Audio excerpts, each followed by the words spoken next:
पिछली वीडियो में हमने अपना चैप्टर 6 कंप्लीट किया था। 7 चैप्टर हमारे सिलेबस में नहीं हैं, तो अभी हम 8 चैप्टर स्टार्ट कर रहे हैं। Solution of differential equation by Laplace transformations. So इसमें हमने क्या किया कि लैप्लास ट्रांसफॉर्मेशन की एप्लीकेशंस हम यूज़ कर रहे हैं किसको सॉल्व करने के लिए, डिफरेंशियल इक्वेशंस को। सबसे पहले हमारे क्या वर्किंग प्रोसेस रहेगा, solution of linear differential equations with constant coefficients. तो फर्स्ट हम इसमें डील करेंगे कांस्टेंट कोफिशिएंट्स के साथ जो डिफरेंशियल इक्वेशन होगी, कौन से टाइप की, लीनियर, बाय ट्रांसफॉर्मेशन मेथड्स। इसके लिए क्या क्या हमारे स्टेप्स रहेंगे। फर्स्ट स्टेप है, जो भी डिफरेंशियल इक्वेशन हमें दी होगी हम उसका क्या करेंगे, take Laplace transformation of both sides of the differential equation using method of transform of derivative using the initial conditions. हमें डेरिवेटिव्स का वो लैप्लास ट्रांसफॉर्म लेना आता है, तो उसी मेथड से हम अप्लाई करेंगे और जो जो कंडीशन हमें गिवन होगी हम उसको स्टेप बाय स्टेप पुट करेंगे। सेकेंड स्टेप क्या रहेगा, step 1 give us algebraical equation call the subsidiary equation. कि जो फर्स्ट हमने लैप्लास लगा दिया अपनी डिफरेंशियल इक्वेशन के बाद, जो इनिशियल कंडीशन लगा दी, उसके बाद जो इक्वेशन एक्सप्रेशन हमारे पास बचेगा वो हमारा क्या बनेगा, सब्सिडरी इक्वेशन। नेक्स्ट क्या करना है, divide by the coefficient of Y bar which is use in place of F of S. जैसे हम फंक्शन एफ टी के लैप्लास को क्या यूज़ करते थे, एफ ऑफ एस, तो हम यहाँ पे एफ टी की बजाय हमारा फंक्शन से वाई टी है, तो जब हम एफ ऑफ एस की बजाय हम यहाँ पे क्या यूज़ करेंगे, वाई बार, क्योंकि सारा जो हमारी डिफरेंशियल इक्वेशन होगी वो D Y by D X Y के टर्म्स में होगी, तो हमें वाई का ही सॉल्यूशन चाहिए।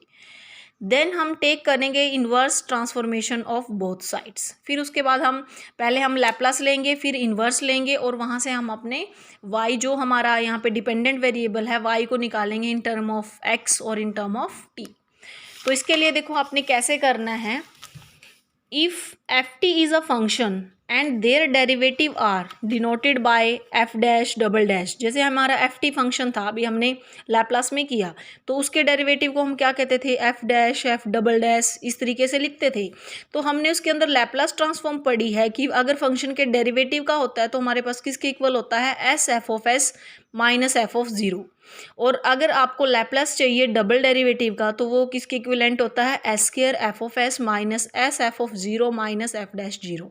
इसी तरीके से अगर हमें फंक्शन के nth डेरिवेटिव का लैप्लास चाहिए तो हम क्या रूल लगाते थे, S N F of S minus S N minus one F of zero, S N minus S N minus two F dash zero, and going on up to N minus one F N minus one into zero, where Laplace of F T is F bar fs. In further study, means in this chapter we use the function as y equal to ft. मतलब जहाँ पे हम ft use कर रहे थे वहाँ पे हम अब y यूज़ करने वाले हैं। Then we shall use y bar in place of f of s. तो जैसे आप f का लैप्लास fs लिखते थे, तो आप यहाँ पे y बार लिखेंगे y के लैप्लास के लिए। That is Laplace of ft is y bar. And y0, y dash 0, y double dash 0 will be used in place of f of 0, f dash 0, f double dash, triple dash. तो इनमें जहाँ जहाँ पे जैसे हमने f को use किया हम वहाँ पे y यूज़ करेंगे, f डैश की जगह y dash, f double dash की बजाय y डबल डैश। तो वही बस f ऑफ s की बजाय हमें y बार यूज़ करना है। जो f ऑफ 0 है वो y एट 0 है, f डैश 0 है वो y डैश एट 0 है। So in light of these notations, we write Laplace of dy by dt is s y bar s minus y of 0. And double derivative के लिए अगर Laplace चाहिए वो किसके इक्वल होगा, s square y bar s minus s y zero minus y dash zero. Mainly हमें second order तक की डिफरेंशियल इक्वेशन को सॉल्व करना आएगा। इन केस थर्ड आता है तो लाइकवाइज हम इसी वे से फर्दर चलेंगे। तो अब हम डील करते हैं इसके फर्स्ट एग्जांपल से।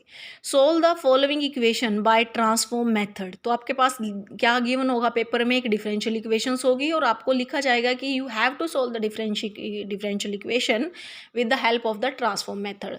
सो transform is here Laplace transform. हम इसको कैसे सॉल्व करेंगे, हमें सेकेंड ऑर्डर की लीनियर डिफरेंशियल इक्वेशन दी हुई है और कुछ इनिशियल कंडीशंस आपको दी हुई हैं। सॉल्यूशन कैसे करेंगे, द गिवन इक्वेशन इज, पहले आप डिफरेंशियल इक्वेशंस को लिखेंगे। फर्स्ट स्टेप हमारा क्या रहेगा, taking the Laplace transform of both side of one we have. अब सेकंड डेरिवेटिव d2y/dt² का जब हम लैप्लास लेंगे तो हमें उसकी वैल्यू क्या लेनी है, s² y bar s y bar minus में s y at 0 minus y dash 0। तो आपने ये किसकी लिखी, सेकंड डेरिवेटिव में जब आपने लैप्लास लगाया। कोई भी फर्क नहीं है, सिर्फ एफ टी की बजाय यहाँ पे y काम कर रहा है और एफ ऑफ एस की बजाय यहाँ पे कौन काम कर रहा है, हमारा y बार। फिर हम dy/dt का लैप्लास लेते हैं तो क्या लिखेंगे, s y bar minus y at 0।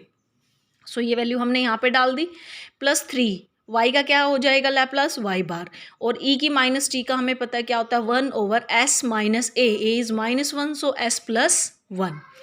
Next आपने क्या करना है, इसके अंदर से जो जो y बार वाली टर्म्स है उनको अलग करने की कोशिश करनी है, जो विदाउट y बार है वो अलग करनी है, और आपको ट्राई करना है कि जो जो कंडीशंस आपको गिवन है, जैसे y at 0 is 1, so you make use y at 0 is 1, and y dash at 0 is also 1, so make use y dash at 0 at 1। So इन वैल्यू को पुट करने के बाद आपका जो टारगेट रहेगा वो रहेगा कि y बार का आपको एक साइड पे लेके रखना है और उसके कोफिशिएंट कोलेक्ट करने हैं, बाकी जितना भी रिमेनिंग है वो राइट में टर्न करना है।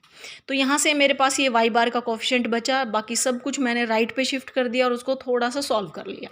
आपका लास्ट टारगेट क्या रहेगा, इसके बाद y बार को आपने लेफ्ट पे रखना है और बाकी जो भी एक्स्ट्रा है उसका कोफिशिएंट उसको राइट में भेज देना है डिवाइड में। सो y बार की वैल्यू आपके पास आ गई इस टर्म में। अब इसको अगर आप फैक्टराइज कर सकते हैं, जितना ये कट हो सकता है उसको आप कट करें, अगर इन केस नहीं कट होता तो आप इसको फैक्टर करें। तो हमने इसको लीनियर फैक्टर में ब्रेक कर लिया। अब हमें पता है कि लीनियर फैक्टर को हम कैसे सॉल्व करते हैं, वो हम फर्दर करेंगे। देखो ये y बार की वैल्यू है, बट हमें क्या करना है, हमें तो अपना y चाहिए, सॉल्यूशन चाहिए। सो आपको जैसे आपने लैप्लास को y बार से डोनेट किया है, अगेन हम क्या करेंगे, लैप्लास इन्वर्स। तो जब आप इसका लैप्लास इन्वर्स करेंगे तो y बार से जैसे f ऑफ s से एफ टी आ जाता है, तो y बार s से क्या आ जाएगा, y आ जाएगा, और यहाँ पे क्या हो जाएगा, लैप्लास इन्वर्स। अब आपको ट्राई करना है कि देखो इसको हम कैसे सॉल्व किए, हमने अभी 6 चैप्टर के अंदर लैप्लास इन्वर्स किया है, लेकिन इसको सिंपली सॉल्व नहीं कर सकते। सो आप इसको किसकी हेल्प से सॉल्व करेंगे, with the help of partial fractions. So तीनों ही फैक्टर लीनियर हैं, तो a by first factor, b by second and c by the third.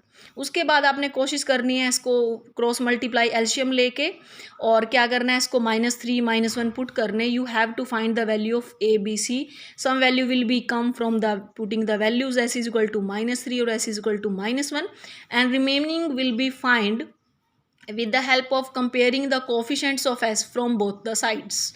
so वहाँ से कंपेयर करके आपने a b c की वैल्यू निकालनी है। तो ये आप कर सकते हो। उसके बाद आपके पास इस फैक्टर के लीनियर फैक्टर बन गए आपके पास इस पूरे, जिसका हमें लैप्लास इन्वर्स चाहिए। तो आपने इसको लीनियर फैक्टर में कर लिया। अब आप इसका लैप्लास इन्वर्स लें। इसका लैप्लास इन्वर्स आपके पास क्या था, y of t। So Laplace inverse आप अलग अलग करेंगे तो ये 3 फैक्टर में ब्रेक हो गया था। अब -3/4 आ जाएगा। लैप्लास इन्वर्स 1/s + 3 का क्या हो जाता है, हमें पता है e की at का लैप्लास क्या होता है, 1/s - a।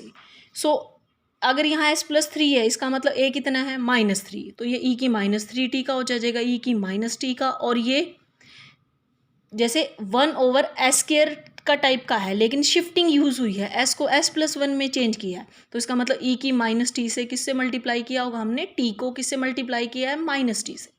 सो ये आपका थर्ड हो गया। तो इसकी हेल्प से आपने लैप्लास इन्वर्स निकाला। What is the Laplace inverse of that is equal to yt। सो आपके पास यहाँ से अपना y जो आपका सॉल्यूशंस है वो आपका फाइंड हो गया। तो इस तरीके से इसकी एप्लीकेशंस वेरियस फील्ड में है, जो हमारा ये लैप्लास ट्रांसफॉर्म है, और अब हम इसको डिफरेंशियल इक्वेशन को सॉल्व करने के लिए लैप्लास ट्रांसफॉर्म को यूज़ कर रहे हैं।